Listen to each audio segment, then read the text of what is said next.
Unplugged In. 3 years ago, we launched the Great American Comeback. U.S. President Donald Trump delivers his State of the Union address as his impeachment trial wraps up. But even as Senate Republicans shield the president from removal, new questions on the impact of the impeachment trial on the 2020 election. And later, caucus confusion in Iowa. A system crash delays primary polling results, leaving Democratic presidential hopefuls wondering who won and who lost. What does it all mean in the race to the White House? Find out on this episode of Plugged In and the state of American politics. Hello, welcome to Plugged In. I'm Greta Van Susteren. A very busy week in American politics, including chaos and confusion in the state of Iowa after a new voting app left Democratic presidential hopefuls and caucus goers wondering who won and who lost. But that's not all. On Capitol Hill, senators voting on articles of impeachment, whether to oust President Trump or not. We begin with the president's Tuesday night State of the Union address before a joint session of Congress. Democratic Speaker of the House Nancy Pelosi, who initiated impeachment proceedings against the president, standing directly behind President Trump as he addressed Congress. Here is some of what the president had to say. In just 3 short years, we have shattered the mentality of American decline, and we have rejected the downsizing of Americans' destiny. We have totally rejected the downsizing. We're moving forward at a pace that was unimaginable just a short time ago, and we are never, ever going back. I am thrilled to report to you tonight that our economy is the best it has ever been. Our military is completely rebuilt, with its power being unmatched anywhere in the world, and it's not even close.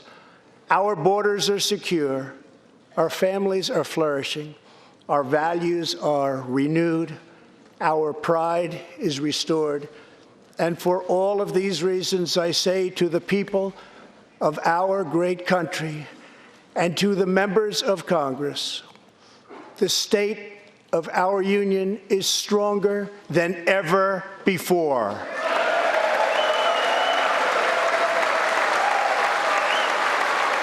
I also promised our citizens that I would impose tariffs to confront China's massive theft of America's jobs.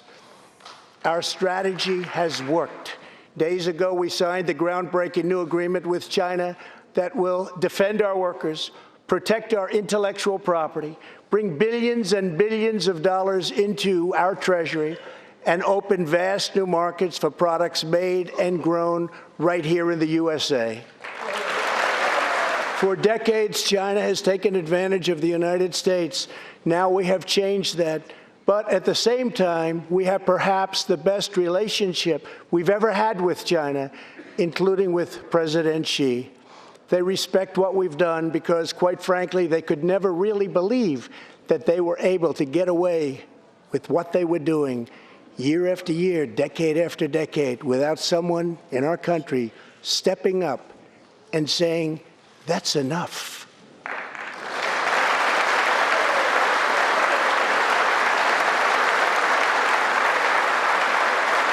Now we want to rebuild our country, and that's exactly what we're doing. We are rebuilding our country.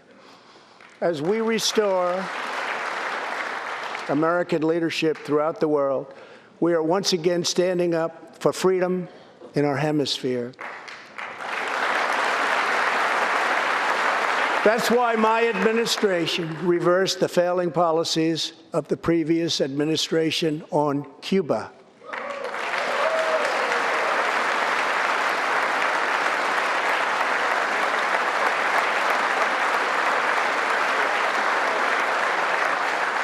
We are supporting the hopes of Cubans, Nicaraguans, and Venezuelans to restore democracy. The United States is leading a 59-nation diplomatic coalition against the socialist dictator of Venezuela, Nicolas Maduro.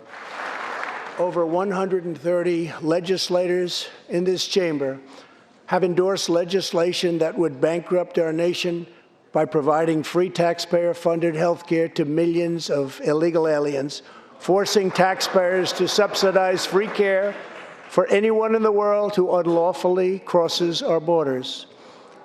These proposals would raid the Medicare benefits of our seniors and that our seniors depend on, while acting as a powerful lure for illegal immigration. That is what is happening in California and other states. Their systems are totally out of control, costing taxpayers vast and unaffordable amounts of money. If forcing American taxpayers to provide unlimited free health care to illegal aliens sounds fair to you, then stand with the radical left.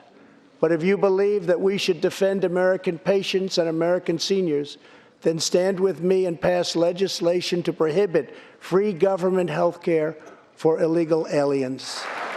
This will be a tremendous boon to our already very strongly guarded southern border, where, as we speak, a long, tall, and very powerful wall is being built.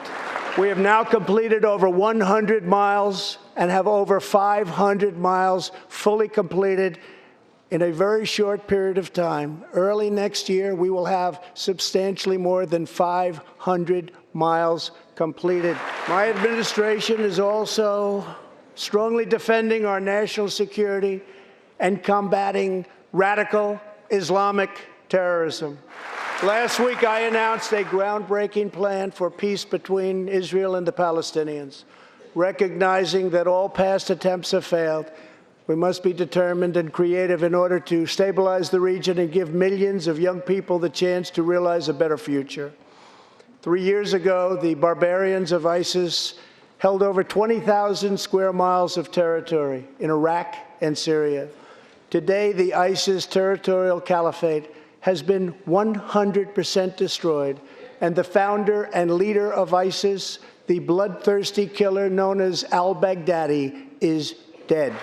In recent months, we have seen proud Iranians raise their voices against their oppressive rulers.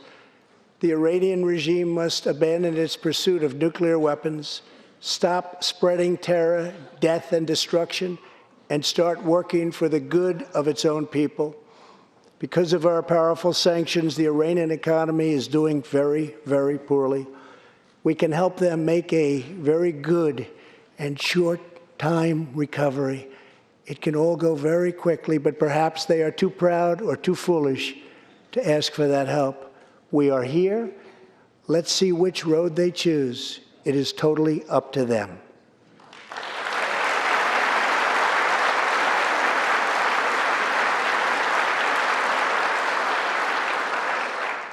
As we defend American lives, we are working to end America's wars in the Middle East.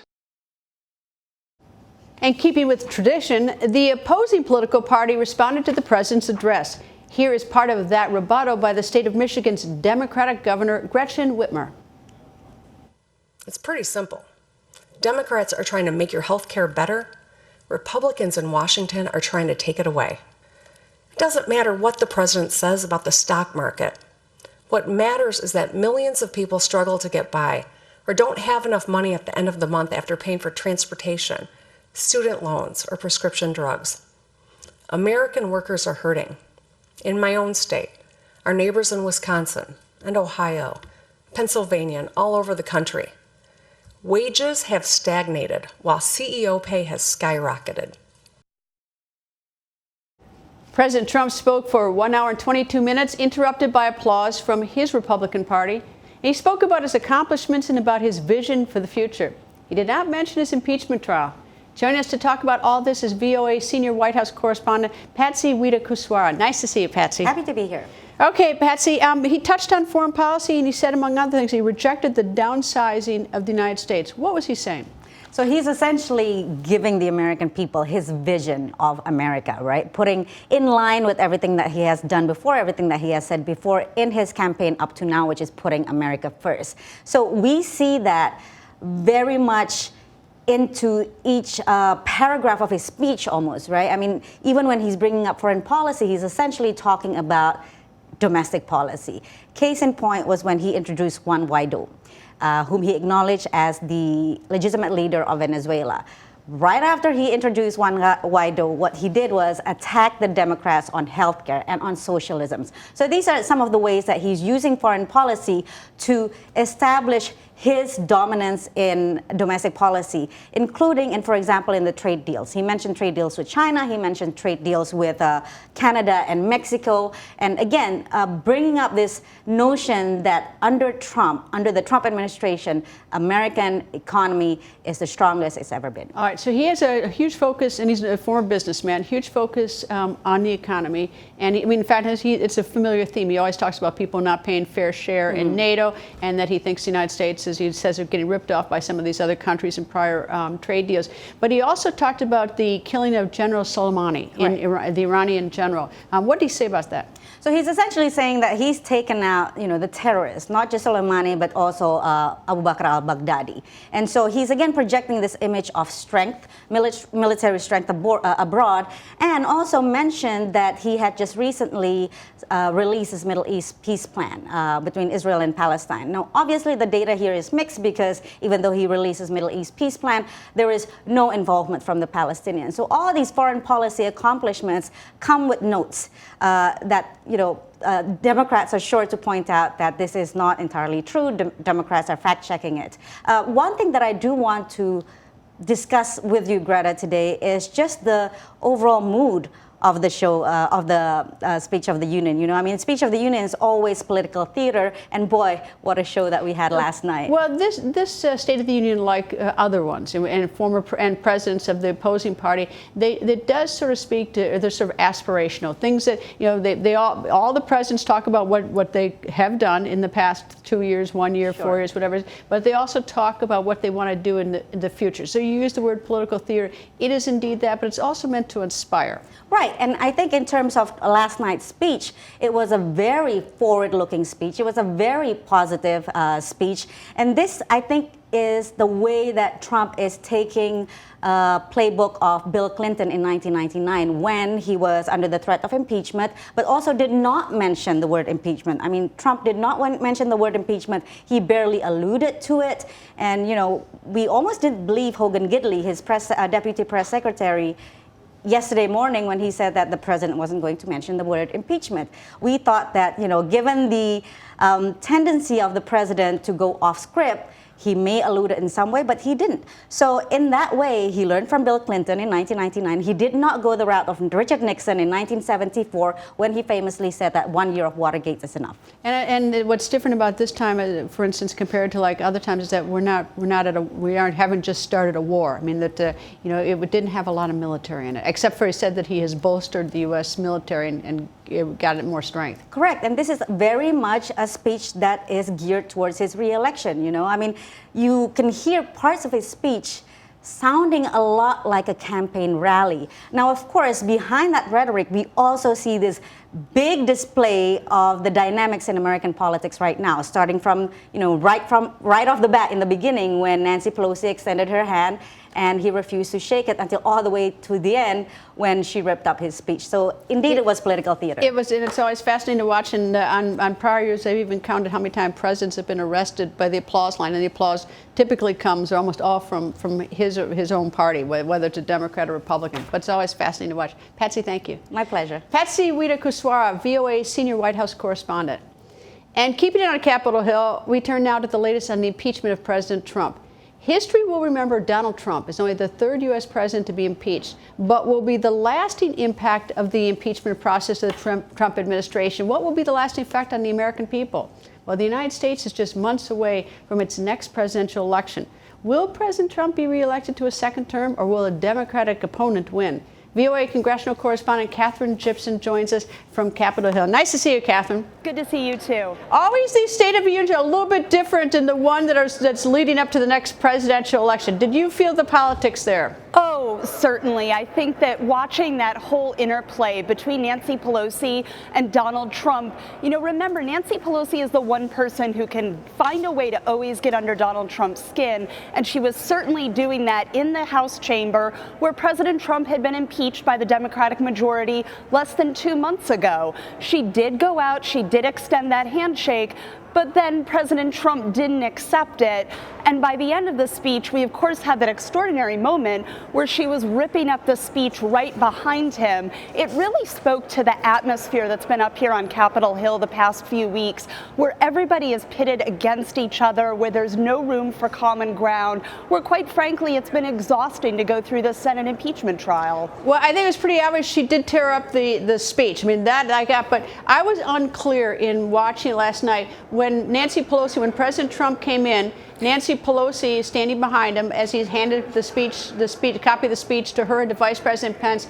I was not sure whether he dissed her and didn't accept her extended arm, or whether he didn't see it, was looking at the Vice President, but clearly there's bad blood between the two. Right. I mean, if you watch it, go back and watch it, you can see that that little moment happens very quickly because, of course, the President is handing a copy of his speech to the Vice President and to Nancy Pelosi, but then he was already kind of turning around to start his speech when she extended the hand. So I'd really be curious to know whether he actually saw it, if he knew what was going on in the moment. That may not have been the diss that everybody played it off to be. Have you heard any Democrats say, well, the speech was pretty good, or have you heard any Republicans say the speech wasn't good?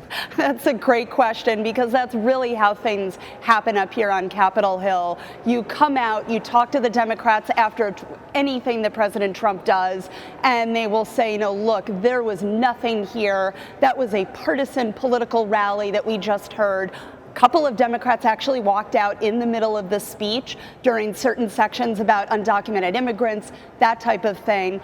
And then you go to the other side with the Republicans, who say that it was, quite frankly, one of the best State of the Union speeches they've ever seen, particularly because of those political theater moments that President Trump is so good at. We had some really standout moments where things that have never happened in the State of the Union before happened last night. That'll make it a memorable State of the Union speech. And of course, that meanwhile, while this is going on in the State of the Union, where a president announces the state of the, how the United States is doing, is that you've got this impeachment trial going on where one party, it's pretty safe to say it's partisan, is seeking to throw the president out for two reasons, two articles of impeachment. So you've got that drama going on during the day.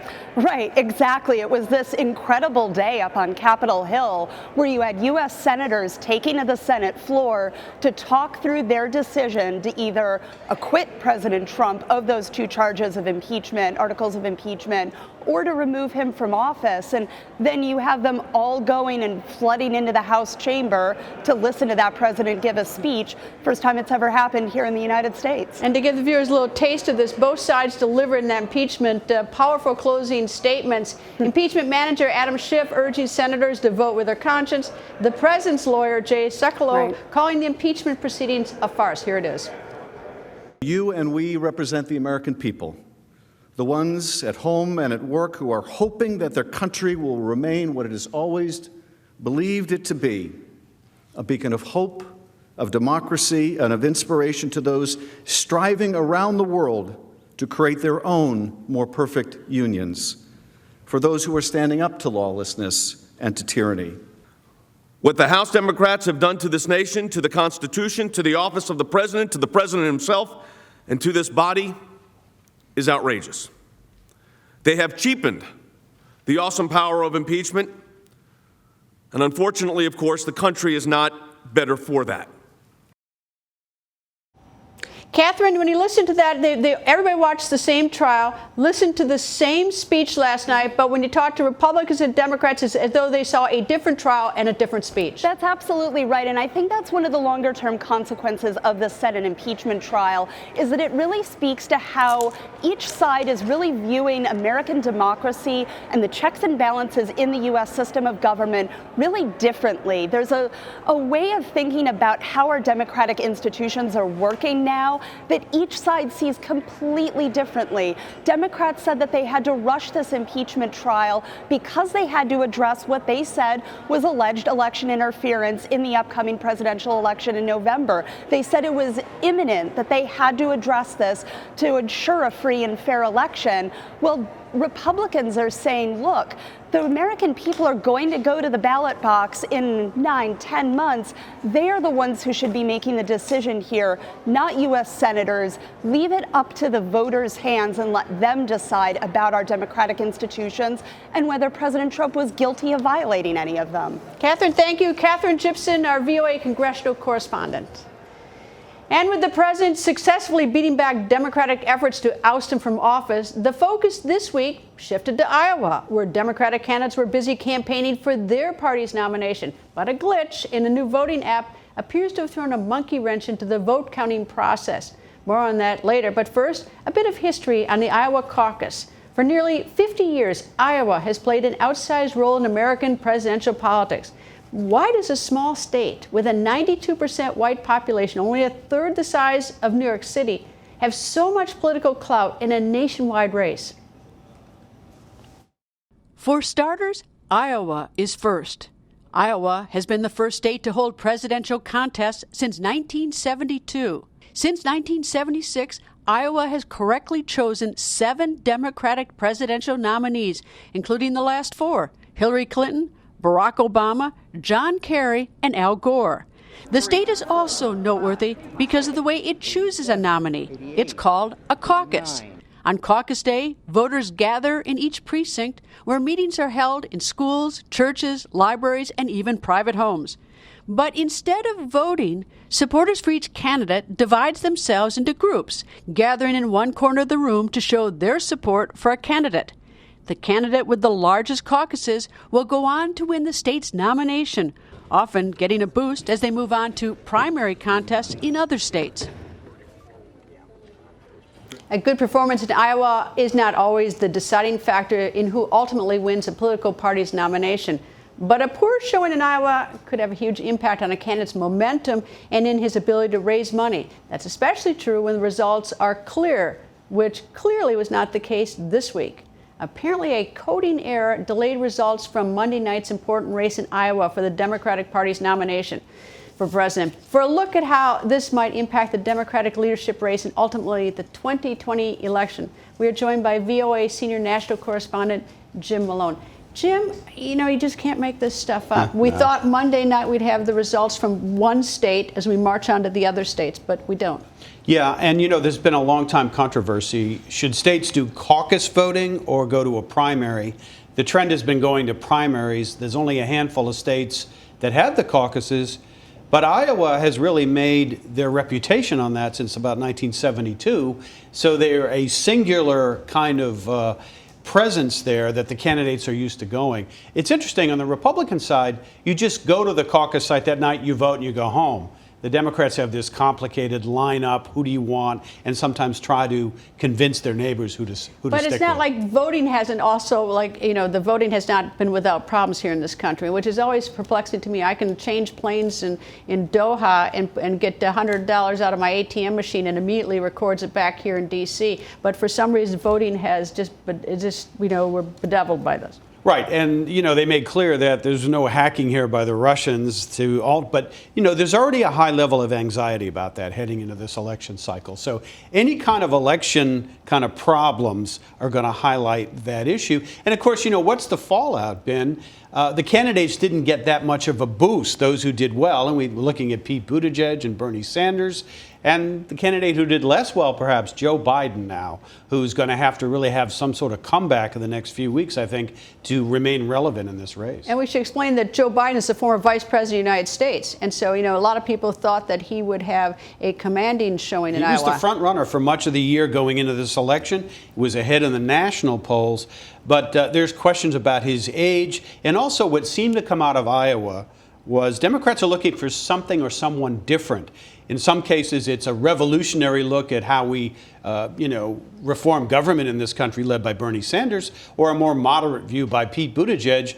There's an age gap there of 40 years, by the way, between Buttigieg and Sanders. What's sort of complicating all this is that you have the far left, like Senator Bernie Sanders, and then you have the more moderate Democrats all vying for the same job, the nomination for president. But some Democrats are taking a longer view, saying who can beat President Trump. That's right. I mean, that was supposedly the guiding principle for all the people going to the caucus. But I think what we're seeing right now is a big divide in the Democratic Party. That progressive versus moderate strain looks like it's going to get worse before it gets better. That can only help President Trump. Look, he's had a remarkable week, okay? He's about to beat the impeachment rap. His polls are going up. He just did State of the Union.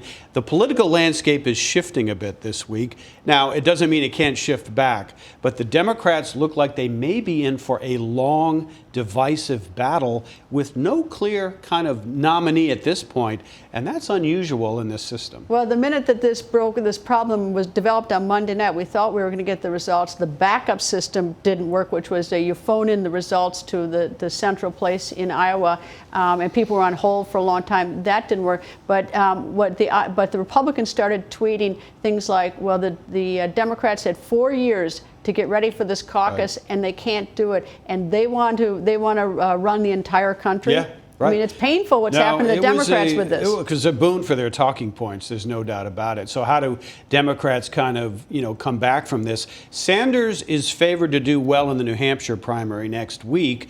The question will be, who comes in second and third? How close do they get? And where do we go from there? As I say, we have a lot more contests to go, and this race is going to develop incrementally. Iowa usually winnows the field. You had 5 people come out of Iowa still viable. So that's unusual given historical precedent. Iowa's been first for a long time, and there's been a lot of sort of the rest of the states said, what about us? Why can't we be first? And now with this problem and the fact that Iowa has 92% white population, so it doesn't reflect the rest of the country, but they get the first swing at this. This is going to fuel the fires of Democrats who have long said, look, Iowa should not be going first, doesn't reflect the country more broadly, certainly doesn't reflect the demographics of the Democratic Party. So the whole caucus thing now, especially for Democrats, is going to be somewhat of a question mark. I noticed the Republicans in Iowa have come out to defend the system because they still like that Iowa first thing. But for Republicans, it's a much more simpler procedure. What's interesting is that I was out in Iowa for this, is that the Democrats, whoever wins in Iowa, has gone on to be the nominee for the Democratic Party. In the Republican Party, though, in 2012, it was Senator Santorum who won Iowa, but then it was Romney who got the nomination. And then in 2016, President Trump didn't win the Iowa on the Republican side. It was Ted Cruz. Well, even among Democrats, 7 out of 10 times the person has gone on to be the nominee. I mean, Bill Clinton did not win. He didn't win either, or New Hampshire. But the other example there is Barack Obama, who used his victory in Iowa, in a state predominantly white, as a springboard to the White House. So you've had, though, 2 Democrats who've done well in Iowa eventually were elected president, Jimmy Carter and Barack Obama. All right, one quick question. Mayor Bloomberg, who is not in the Iowa caucus, didn't participate, spent over $300 million in ads so well. He's fabulously wealthy. Does he benefit from this chaos in Iowa? He does, and we're going to see more of him. And the more there's disarray and uncertainty of the Democratic race, that's an opening for Bloomberg. Doesn't necessarily mean he can win, but he's going to be a factor. Some of the senators who are running for president, they were not there in Iowa in the last 2 weeks because they had to be back here in Washington for the Senate trial. Hurt them, you think? It's possible, but then Joe Biden wasn't in Washington. He was on the campaign trail, and he did not benefit as much. Perhaps Pete Buttigieg benefited the most, offering sort of a new, different personality. Democrats often like that. They're looking for that new, younger person to come along, like Obama, like Clinton. The Senator Elizabeth Warren was the front runner for so long, and she did reasonably well in Iowa. We don't have all the results yet, but now we go to New Hampshire. That's next door to Massachusetts, but it's also next door to Vermont, where Senator Bernie Sanders is from. That's right. He's expected to do better than she is there. She needs to do well in New Hampshire. I think second place is probably in her sights. If she can't do that, there'll be more questions about her. But again, if we move forward the next several weeks, no one has a clear advantage, so it's not going to be an incentive for many people to get out of the race. Why would you leave if there's no nominee apparent coming into the fore? And what we didn't discuss, we don't have time to, but we will again, is the fact that they've changed the whole rules of the Democratic Party about some other voting, but we'll save that as a tease for next time. Jim, thank you. You bet. Jim Malone, our VOA Senior National Correspondent. And that is all the time we have for today. Stay plugged in by liking us on Facebook at Voice America. And you can also like my Facebook page at facebook.com/Greta. And do follow me on Twitter at Greta. Thank you for being plugged in.